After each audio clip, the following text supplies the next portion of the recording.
como é que chegou a esta comunidade, em primeiro lugar, e em segundo, eu queria que falasse um bocadinho da questão do telemóvel.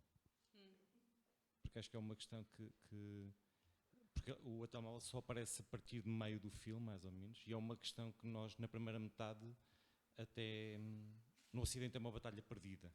E ali pensamos que, de alguma maneira, poderá não ser, mas depois ele aparece e ele é recorrente.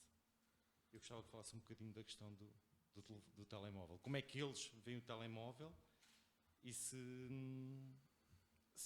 pensa que se vai tornar tão avassalador como já é cá, que aparentemente incompatibilizava depois este tipo de inocência para nós, não é? Que eles ainda têm, aos nossos olhos. Boa noite. Obrigada por estarem aqui, obrigada ao festival e obrigada pela pergunta. Eu cheguei a esta comunidade há 5 anos atrás, mais ou menos 5 anos e meio, e cheguei lá porque pronto, esta comunidade estava aberta a receber pessoas de fora e eu tinha vontade de conhecer a Amazónia, de passar algum tempo na floresta e com as pessoas que vivem lá. E descobri pronto, que esta comunidade estava aberta, entrei em contacto com um casal que já tinha conhecido a comunidade e que trabalhou com eles, colaborou com o professor local da escola e depois de se irem embora continuaram a fazer a ponte para quem quisesse chegar a esta comunidade, que se chama SUA, e está no Equador, junto à fronteira com o Peru. E já são comunidades que são comunidades a achoar e que já estão bastante dentro da floresta. Na altura era necessário apanhar uma avioneta, depois canoa para chegar até Sua. É um pouco complexo para chegar lá, agora já dá para ir, vai-se de autocarro e depois de canoa diretamente até lá. E fui para lá, passei lá 2 meses, nesta comunidade. E fui colaborar com o professor na escola primária, que é um professor local de lá, da comunidade mesmo. E pronto, passei estes 2 meses totalmente dentro da comunidade, sem sair de lá, e criei uma relação muito, muito próxima com as crianças, na escola, mas sobretudo fora da escola. E pronto, em relação à segunda pergunta dos telemóveis, era uma coisa que era muito recente para eles, até porque quando eu cheguei eles tinham eletricidade há 2 meses, sim. Tinha sido colocada os painéis solares, portanto eles nunca tinham tido uma televisão ou um rádio, então era uma coisa que de facto, essa possibilidade de ter aparelhos eletrónicos ligados o tempo inteiro era uma novidade. E começaram então os pais também a comprar telemóveis, sobretudo para poderem ver filmes, ouvir música, filmarem-se. E sim, então estava a ser uma descoberta recente, embora quando eu cheguei, eu também tinha telemóvel, eles ficavam fascinados com o meu telemóvel, mas não era uma novidade total. Pronto, eles estavam nessa descoberta. E sim, para mim foi muito também interessante perceber essa relação que eles estavam a criar com este dispositivo, que para nós percebemos todas as problemáticas da presença da tecnologia alienante e que ao mesmo tempo também traz muitas vantagens, também tem muitas... a possibilidade de eles poderem estar em contacto com outras comunidades indígenas, com o mundo. Pronto, então, para mim, de facto, estar a acompanhar esse processo, que eu percebi que era um processo, uma novidade para eles e que, de facto, é uma caixa de Pandora, e para uma comunidade que nunca teve acesso a uma televisão, a um rádio, de facto, de repente, terem acesso a muita informação, e é complexo. Mas é isso, há estas ferramentas da tecnologia traz vantagens, por um lado, essa possibilidade de estarem em contacto com o mundo, de se fazerem ouvir, de poderem perceber outras experiências de outras comunidades indígenas que já passaram por estes processos. Ao mesmo tempo, nós sabemos, pronto, que é uma tecnologia alienante e vemos, lidamos com isso, estamos a lidar com isso. E pronto, eu decidi não mostrar logo esse elemento, porque senti também, queria que isso fosse revelado aos poucos e que não fosse logo o centro da atenção do filme. O foco não era só esse, e o foco, de facto, é percebermos quem são aquelas crianças e como elas também nos refletem a nós, e o que é que as suas capacidades e aquilo que, na verdade, pensar quem é que nós somos, não é? A partir daquelas crianças. Portanto, para mim o filme também não é sobre a criança indígena, é sobre o que é ser criança. E eu queria que o tópico, que o ponto fosse esse e não fosse só centrado na questão da tecnologia. Portanto, decidi mostrá-la, ir mostrando, revelando também essa relação que está a acontecer, e acho que já não existe, acho que há muitos poucos sítios onde, de facto, não existe essa relação com a tecnologia. E, nesse sentido, sim, acho que é inevitável esse contacto. Não sei se há mais alguma questão da parte do público, entretanto. Ok. Para mim há uma coisa também muito curiosa com o filme. Para já a gente tínhamos pensado o filme noutro lugar e qual era a relação à água, não é? Porque o lugar era à beira-rio, pronto. Mas isso aí foi só questão temática. Mas o que é curioso no filme é que ele praticamente não tem diálogos, não é? E portanto foca-se muito ali naquela questão das brincadeiras deles, que não têm nada a ver com as brincadeiras, por exemplo, europeias, não é? Mas esse aspecto é interessantíssimo porque dá para, não sei, parece que dá para entrarmos mais, talvez, no próprio olhar daquelas crianças, digo eu, não? Pronto. Eu não sei se as brincadeiras são assim tão diferentes das brincadeiras europeias. Sim, por isso que eu também quis frisar esse ponto, que para mim interessa mais também vermos quais são aquilo que nos aproxima do que propriamente o que nos afasta, porque na verdade elas são crianças. Sim. E acho que nós nos conseguimos espelhar também nessa... Pronto. O filme também foi de uma equipa bastante reduzida, não é? Pelo que eu percebi. Estava imagem, som e montagem, talvez, de Inês, pronto. Isto foi uma coisa propositada por ser filmado noutro país, teve a ver com a questão da comunidade. Porque é que foi esta escolha assim de uma equipa mais pequena? Sim, eu não fui... eu quando fui para lá, eu não tinha... eu não achava que ia fazer um filme, pelo menos logo naquele momento. Não fui com essas intenções. E fui, não tinha produtora, pronto, e tinha um equipamento muito básico, mais no sentido de, como ia estar a colaborar com a escola, eu já fazia oficinas de cinema com crianças, e pensei que poderia ser, e sabendo desta nova relação com os telemóveis e com a imagem, que poderia ser interessante desenvolver alguns exercícios. Por isso levei uma câmara e um microfone conectado à câmara, portanto um equipamento muito simples, e pronto, eu não tinha nenhuma produtora, porque eu era a única que estava lá fora da comunidade, e o filme surgiu a ideia do filme e as filmagens surgiram nesse período, e foi uma coisa que eu decidi enquanto estava lá que podia fazer sentido, e pronto, falei com a comunidade e com as crianças e começámos a filmar, e portanto era a única pessoa. Ou seja, ao fim e ao cabo o filme a ter tido um período de produção bastante longo, não? Uma vez que depois entra o Oblaume e tudo isso. Sim, e depois quando eu voltei, eu comecei a montar, ainda não tinha produtora, e pronto, a vantagem é que eu também não tinha pressão de ninguém, o facto de não ter apoios também não permitia-me ter mais liberdade, e fui montando aos poucos, nos tempos que tinha livre, que conseguia. E depois, quando eu já tinha um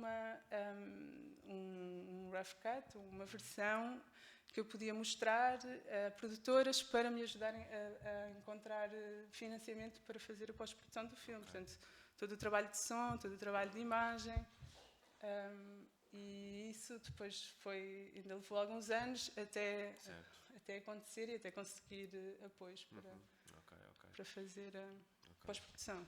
E é aí que entra a Ublaum.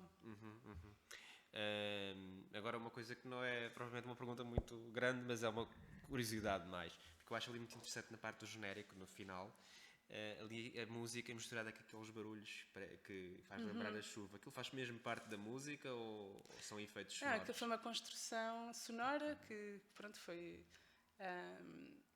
feita a partir de ideias minhas e do Virgílio, que foi quem fez a composição, e era um pouco assim, pegar nas referências sonoras da floresta e ao mesmo tempo brincar um pouco com a ideia da tecnologia. Ao mesmo tempo, há muitos sons na floresta que de facto não parecem verdadeiros, não é?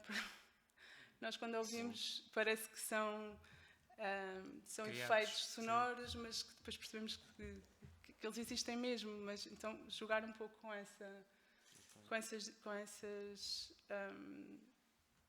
várias camadas. Sim, exato. Okay. E depois, pronto, foi um trabalho dele. Olá, Inês, boa noite. Tenho uma pergunta acerca de como foi coabitar tu, enquanto realizadora, tu, enquanto pessoa com um dispositivo enorme, por si só já alienígena, com aquelas crianças todas. Visto que o telemóvel também, por si só, também já é outra coisa, parece estranho ali no meio, mas o mais óbvio ali, antes do telemóvel, és tu, com aquela câmara, naquele espaço. Como é que foi essa relação? Fala um bocadinho sobre isso. Sim. Bom, coabitar, pode-se falar há muitas coisas por onde eu poderia pegar, mas pronto, eles não era a primeira vez que eles recebiam pessoas de fora, portanto não era, acho que é importante também perceber isso, não foi, eles já estavam a receber, nessa altura havia uma dinâmica de várias pessoas que chegavam à comunidade, estavam pelo menos no mínimo 2 meses, depois vinha outra pessoa, e essas pessoas já traziam telemóveis com elas, eles já tinham esses telemóveis, começavam a ver filmes, portanto já começava a ser uma realidade para eles. Sim, a minha câmara, apesar de não ser uma câmara muito grande, ainda assim desperta curiosidade e estranheza, mas sobretudo curiosidade. E eu senti-me sempre bem recebida e era muito cuidada pelas crianças. Elas também tinham muita curiosidade por mim, eu por elas, então havia essa empatia. E eu também, desde o início, pus à disposição a câmara e que elas mexessem, vissem, filmassem, se filmassem. Depois eram mais os pais que começaram a dizer-me para eu não lhes dar a câmara porque tinham medo que acontecesse alguma coisa, mas sempre havia essa liberdade também, deles filmarem. E depois, pronto, eu passei lá 2 meses e era quase o dia inteiro com eles, então muito rapidamente se criou uma confiança e uma empatia e acho que naturalmente começaram a aceitar a minha presença com a câmara andava comigo e rapidamente ela foi integrada no nosso dia-a-dia. E depois, quando eu comecei a ter a ideia de fazer o filme, nós já andávamos a filmar, fizemos exercícios de stop motion, eu também mostrava filmes, eu tinha um pequeno projetor, projetava filmes à noite. E posso perguntar que tipo de filmes?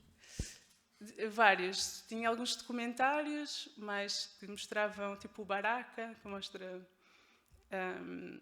várias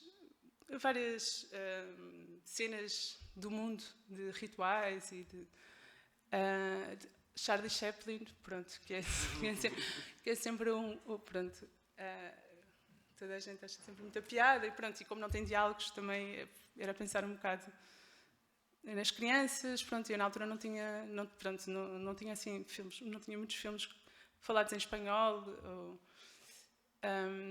Mas sim, alguns filmes de animação também. Estou-me a tentar lembrar que filmes é que tinha lá. Sim, tinha o Red Balloon, que é um filme francês, pronto, que também não tem diálogos. E tinha alguns documentários mais da América do Sul e que com algum que fala dos povos indígenas. Pronto, tinha algumas coisas que eu trouxe comigo, mas depois, quando estava lá, comecei a lembrar-me de muitas coisas que gostava de mostrar e depois não havia internet. Mas sim, tinha muitas coisas de animação, mas porque era pensar também nas crianças. E isto, pronto, voltando à pergunta. Então, quando surgiu a ideia do filme, eu apresentei a proposta à comunidade, pronto, às crianças, e depois, naturalmente, começaram aquelas que estavam mais interessadas em participar no filme. Isso começou-se a perceber também rapidamente, que vinham ter comigo, começaram a sugerir ideias, já me chamavam para dizer que iam pescar e se eu queria ir e filmar. Então começou a criar essa dinâmica e então naturalmente eu e a câmara já se tornou uma coisa natural. Sim, sim. Uma cena que eu acho giríssima é quando um deles pega numa câmara e filma os outros. Aí já é estranho. Aí já é tipo, não me filmes, mas contigo já era uma coisa. Mas sim, era o teu papel. Mas ela, sim, mas era um pouco ela a fazer, porque então aquela rapariga não era nada envergonhada, aquilo era mesmo, porque era o primo a filmar-lhe, pronto, Okay. Mas sim, é engraçado isso. Mas eles filmavam-se muito com os telemóveis e sim. Eu voltei lá agora, em abril deste ano, portanto 5 anos depois. Eu estive lá só uma semana, portanto foi pouquinho tempo e pronto, e foi... É sempre impactante porque as crianças já não são crianças, não é? São adolescentes. Já há toda uma outra relação, passou muito tempo, não é? E claro, para mim eu fiquei agarrada assim às crianças. Pois, ao filme. Porque a gente vai voltar daqui a 5 anos. Como é que... As crianças da geração que na altura terão esta idade agora, se ainda conseguiram brincar com esta inocência que aos nossos olhos ocidentais já se perdeu, porque eles brincam com o mundo inteiro sem nada de artificial, apenas com a natureza e com aquilo que têm à mão. Nós já perdemos isso, infelizmente, graças aos telefones, não é? Muita coisa. E a minha curiosidade é se daqui a 5 anos as crianças que na altura terão esta idade, se ainda conseguiram brincar desta maneira. Por isso é que volto lá daqui a 5 anos. Bem, eu espero que sim. O que eu ouvi dizer, não sei se eles estavam a brincar ou não, mas que quando viram o filme disseram que as crianças agora já não pescavam. Não sei bem se é verdade, espero que não. Mas, pronto, eu estive lá só uma semana. As crianças deste filme, a maior parte delas estão a estudar em comunidades próximas, mas maiores. E, portanto, elas só vieram no fim de semana. Tive pouco tempo com as crianças deste filme. As que estavam na comunidade em Sua, onde eu estava, a maior parte eram mais pequeninas que estas do filme. Pronto, e não deu tempo para criar uma relação tão próxima como naquela altura. Mas as coisas não mudaram assim tanto em 5 anos. Percebe-se a relação com os telemóveis é muito mais presente, percebe-se que já não é tão uma novidade como há 5 anos atrás, mas as dinâmicas, o estilo de vida continua a ser bastante idêntico. Não sei se haverá mais alguma questão, comentário. Pronto, então resta-me agradecer a presença da Inês e dos espectadores, não é? Pronto, obrigado. Obrigada.